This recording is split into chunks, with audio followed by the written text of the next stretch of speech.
नमस्कार मेरे साथियों, मेरे प्यारे विद्यार्थियों।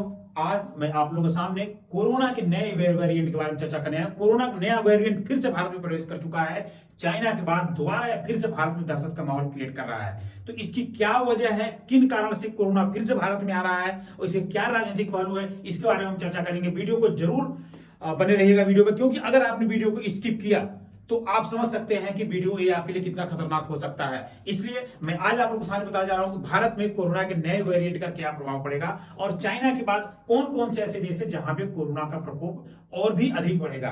तो हम वीडियो पर आगे बढ़ते हैं। हम देखते हैं कि चीन में कोरोना का नया वेरिएंट बरसा रहा कर भारत में भी आ सकती है इसकी लहर। तो जो नया वायरस कोरोना का आया हुआ है, इसका नाम है BF7, इसको शॉर्ट में बोलते हैं। चीन में ओमिक्रॉन वेरिएंट BF7 के तेजी से बढ़ने मामले बेकाबू होने की पूरी संभावना है।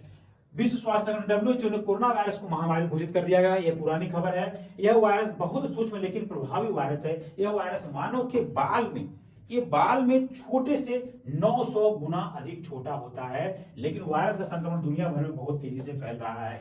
हम देख चुके हैं इसके पहले कोरोना वायरस पूरे विश्व में कितनी कहर आ चुका है और भारत में तो उसकी सीमा ही यहां तक की समझ लीजिए कि मुंबई से कन्याकुमारी से लोग पैदल, खासतौर से यूपी बिहार के मजदूर हर पूरे विश्व भारत में फैले हुए हैं, तो वहां से पैदल चल करके यहाँ आए थे। इनकी स्थिति बहुत ही दयनीय हो चुकी थी इस कोरोना वायरस से। और एक बात मैं आपको बता दूं, कोरोना वायरस का जितना खतरा नहीं है उससे कहीं ज्यादा इसके डर का खतरा है। इसलिए आप लोग घर में रहिए, सुरक्षित रहिए और keep proper distance to save for corona. तो हम देखते हैं पहली बार चीन के हुबेई प्रांत के वुहान शहर में यह पाया गया था। चीन के ऊपर बार बार आरोप लग रहा है। कुछ लोग कहते हैं, कुछ लोगों को चमगादड़ के द्वारा ये इंसानों में आया हुआ है और कुछ लोग कहते हैं चीन की लैब में मेंटेन किया गया है, लेकिन ये पहली बार वुहान शहर में पाया गया था। चीन इसके लिए पूरे विश्व में चीन की बहुत किरकिरी हुई थी, लेकिन चीन तो चीन है, नंबर 1 का बेसर है, उसको कोई फर्क नहीं पड़ता है। यह वायरस एक व्यक्ति से दूसरे व्यक्ति में फैला है। अब तक इस वायरस को फैलने में रोकने वाला कोई भी टीका नहीं बन पाया है। यानी कि इस वायरस की सेफ्टी के लिए टीका तो बन चुका है, लेकिन इसको फैलने से रोकने के लिए टीका नहीं बनाया है। यानी कि अगर मैं सेफ हूं, अगर मैंने कोरोना का डोज ले रखा है तो मैं सेफ हूं, लेकिन मैं एक ट्रांसपोर्टर के रूप में कार्य कर सकता हूं। तो ट्रांसपोर्टर के रूप में कोरोना को खत्म करने वाला अभी तक कोई टीका बना हुआ नहीं है।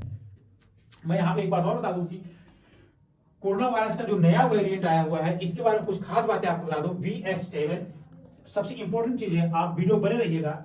ओमिक्रॉन के कई सब वेरिएंट आए। इसके ओमिक्रॉन जो कोरोना का ओमिक्रॉन भी एक कोरोना का एक वेरिएंट है और इसके भी कई वेरिएंट आए, जिसमें BA1, BA2, BA3 और BA5.2.7 भी आए हुए हैं। इसमें BA5.2.1.7 को शॉर्ट में BF7 कहा जाता है। यह जो नया वेरिएंट है, इसकी खास म्यूटेशन R346T से बना हुआ है। BF4 जो एक शरीर की ह्यूमन बॉडी की जो एंटीबॉडी होती है उसी को ही खत्म कर देता है। यानी कि जो मानव शरीर की जो रोग प्रतिरोधक क्षमता है, जो कोरोना वायरस का नया वेरिएंट आया हुआ है, ये हमारा BF7, ये ह्यूमन इम्यूनिटी सिस्टम को ही डिस्ट्रॉय कर देता है, जिससे कोरोना और तेजी से मानव को और प्रभावित करता है। और आपको बता दूं मैं कि BF7 की आरओ वैल्यू 10.18.3 BF7 पीड़ित औसतन 10 से 18 लोगों को संक्रमित करता है। यानी कि एक व्यक्ति जो है 10 से 18 लोगों तक इस रोग को फैला सकता है। BF7 संक्रमण के दौरान प्रमुख लक्षण बुखार, थकान, कपकपी, सीने में दर्द, पेट दर्द, उल्टी, दस्त, गले की खराश इत्यादि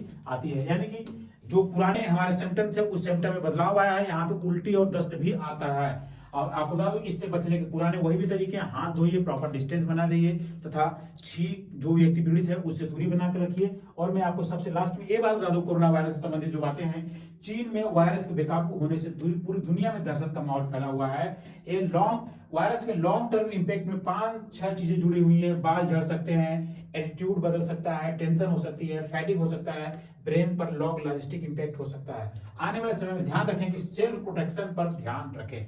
भारत की स्थिति में बता दूं, भारत में इतने मरीज 3,421 एक्टिव मरीज इस समय वर्तमान में हैं, जो ओमिक्रॉन का नया वेरिएंट BF7 आया है इसका। इसलिए मैं आपसे अपील करूंगा, घर में रहिए, सुरक्षित रहिए और देश की तरक्की में